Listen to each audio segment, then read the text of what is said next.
Bismillahirrahmanirrahim. Assalamualaikum warahmatullahi wabarakatuh.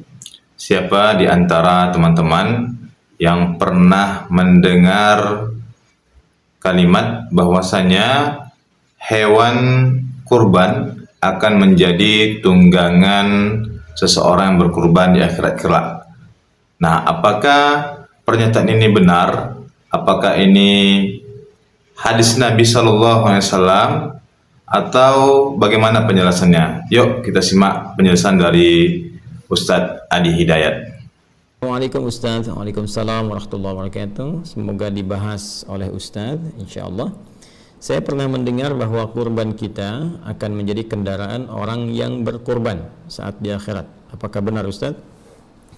Oh ya, saya pun demikian pernah mendengar dan membaca juga referensi-referensi terkait, khususnya ada riwayat yang disandarkan kepada Nabi sallallahu alaihi wasallam dengan kalimat istafrihu dhahayakum, ya, gemukkanlah, baguskanlah hewan-hewan sembelihan kalian, fa innaha matayakum 'ala sirat. Karena sesungguhnya hewan-hewan kurban, hewan-hewan sembelihan yang dibaguskan itu nanti akan datang di hari kiamat menjadi kendaraan kalian melewati sirat, ya, melewati jembatan penyeberangan yang menentukan antara rahmat ataukah azab, antara surga ataukah neraka. Namun demikian persoalannya, riwayat ini dan riwayat-riwayat terkait, ya, nanti ada beberapa jenis lafaz-lafaz yang berbeda, ada yang thamminu, ya, atau yang azimu, ya, besarkan, baguskan, cari yang terbaik di hewan kurban kalian, dan ujungnya sama, bahwa sungguhnya hewan-hewan itu akan menjadi kendaraan tunggangan kalian saat melewati as-sirat atau di hari kiamat. Seluruh riwayat-riwayat ini persoalannya dinilai oleh para ulama-ulama pakar di bidang ahli hadis itu sebagai riwayat-riwayat yang sangat lemah, bahkan sebagian diantaranya tidak memiliki asal, ya, sehingga disebut hadis-hadis yang bermasalah. Bahkan Ibnu Arabi Al-Maliki menyebut hampir seluruh hadis-hadis yang terkait dengan keutamaan-keutamaan penyembelihan kurban, ya, yang dimaksudkan keutamaan ini yang berlebihan, yang seperti tadi disampaikan, itu tidak ditemukan kekuatannya, ya, atau dipandang lemah, ya, dalam persoalan-persoalan terkait dengan keutamaan-keutamaan penyembelihan hewan kurban.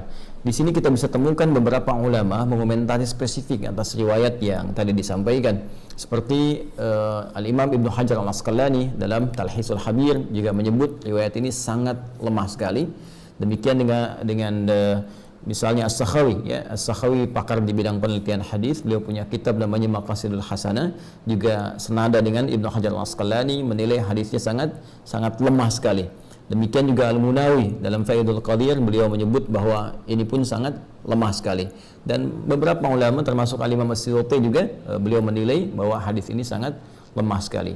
Namun ada yang menarik, beberapa komentar para ulama, sekalipun pandangan mereka menyebut bahwa ini riwayat-riwayat ini lemah, bahkan pada sebagian riwayatnya yang lain itu tidak ada asalnya, tidak ada ketersambungan kepada Nabi SAW, sehingga disebut dengan hadis-hadis yang palsu, hadis-hadis yang cacat sanad. Namun demikian, ada komentar yang sangat juga cukup bagus dari sebagian kalangan ulama yang menyebutkan bahwa boleh jadi perkataan-perkataan ini sesungguhnya bukan ingin menunjukkan maksud dari real aslinya ini menjadi kendaraan, tapi berupa majas atau kiasan, karena ungkapan-ungkapan dalam bahasa Arab itu seringkali juga bisa bermakna kiasan. Apa maksudnya? Maksudnya adalah hewan-hewan ini, ya, jika memang kita bisa mencari yang paling bagus, mencari yang paling baik, maka dimungkinkan pahalanya semakin bagus, ya, semakin baik, semakin banyak. Dan dengan banyaknya pahala ini yang akan memudahkan kita melewati as-sirat, karena timbangannya semakin besar, timbangan semakin banyak. Ya, bukankah kurban pertama yang diterima oleh Allah Subhanahu wa taala dari anak Nabi Adam alaihissalam adalah kurban yang terbaik, ya, kurban yang paling bagus, ya kan? Seperti disebutkan, disyaratkan di Quran surah ke-5 Al-Maidah ayat 27 itu, ya, watlu alaihim naba abnai adam bil haqqi idh qarraba qurbanan fatuqbila min ahadihima, ya, wa lam yutaqabbal minal akhar. Dan bacakanlah Muhammad sallallahu alaihi wasallam, ajarkan kepada mereka kisah tentang dua anak Adam, ya, alaihissalam, dengan kisah yang sebenar-benarnya ketika mereka dimintakan oleh Allah Subhanahu wa taala untuk menunaikan ibadah kurban, ya, maka diterima yang satu, yang lainnya ditolak. Siapa yang diterima ini adalah anak Adam alaihissalam yang berkurban dengan hewan ternaknya, ya dipilih yang paling bagus, yang paling gemuk, yang paling indah tampilannya, itu yang diterima. Sementara yang satunya lagi tidak mendapatkan penerimaan karena memilih kualitas yang paling jelek dari hasil perkebunannya. Nah, ini di sini ya kemudian terlihat bagaimana kesungguhan untuk berkorban itu, sampai-sampai ketika Allah pun menurunkan surah Al-Kautsar ya kepada Nabi Muhammad SAW yang menjamin surga terbaiknya dengan segala keindahan nikmatnya, sampai-sampai Allah memerintahkan Nabi bersyukur untuk memperbanyak salat, kemudian juga berkorban ya. Dan perhatikan kalimatnya, inna a'tainakal kautsar fasalli, ya maka salatlah li rabbika, kepada Rabbmu, wanhar, ya dan berkorbanlah. Kalimatnya menggunakan nahar. Nahar itu sepakat dalam bahasa Arab digunakan untuk apa? Unta. Ya, hewan sembelihan untuk unta. Sedangkan unta tingkat yang paling tinggi, yang paling bagus, yang paling besar, yang paling banyak manfaatnya. Nah, ini memberikan isyarat kepada kita bahwa jika kita akan berkorban, maka dengan anggaran yang mungkin kita bisa keluarkan, cari yang paling bagus hewannya. Jika harta kita misalnya cukup berlebih, maka dengan harta itu cari yang paling terbaik. Ya, cari yang paling bagus, yang paling gemuk, yang paling banyak manfaatnya. Maka dari situ, apa yang bisa didapatkan, keikhlasan kita dengan berkorban itu yang menjadikan pahala bisa berlipat. Dengan pahala berlipat, mizannya semakin kuat, semakin berat, dan dengan semakin berat ini, itu yang berpeluang kemudian menghadirkan ridha Allah Subhanahu wa taala, menutupi kesalahan kita sehingga mempercepat kita melewati sirat.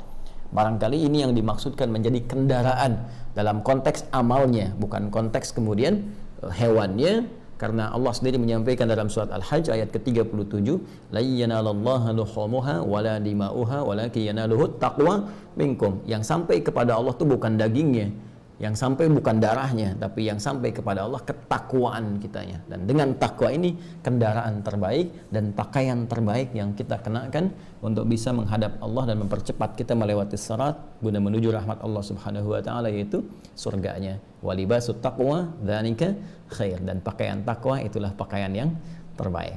Jadi kita simpulkan dari segi sanad kualitasnya sangat lemah. Bahkan bukan hanya sangat daif jiddan, tapi juga ada yang la aslalahu, nggak ada asalnya, ada yang palsu dan sebagainya.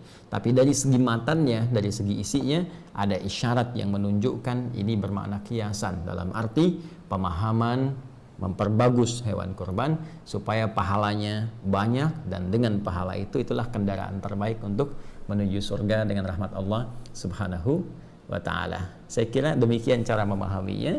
Semoga Allah Subhanahu wa ta'ala meringankan segala apa yang kita ikhtiarkan untuk mudah dilakukan, dan semuanya mendapatkan penerimaan di sisi Allah Subhanahu wa ta'ala. Sekali lagi, jangan bersandar kepada hadis ini karena hadisnya sangat lemah, bahkan sebagian besar adalah diduga palsu. Tapi boleh memaknai hadis ini dengan makna kiasannya, dengan pengertian yang tadi saya sampaikan. Allahu ta'ala a'lam bissawab.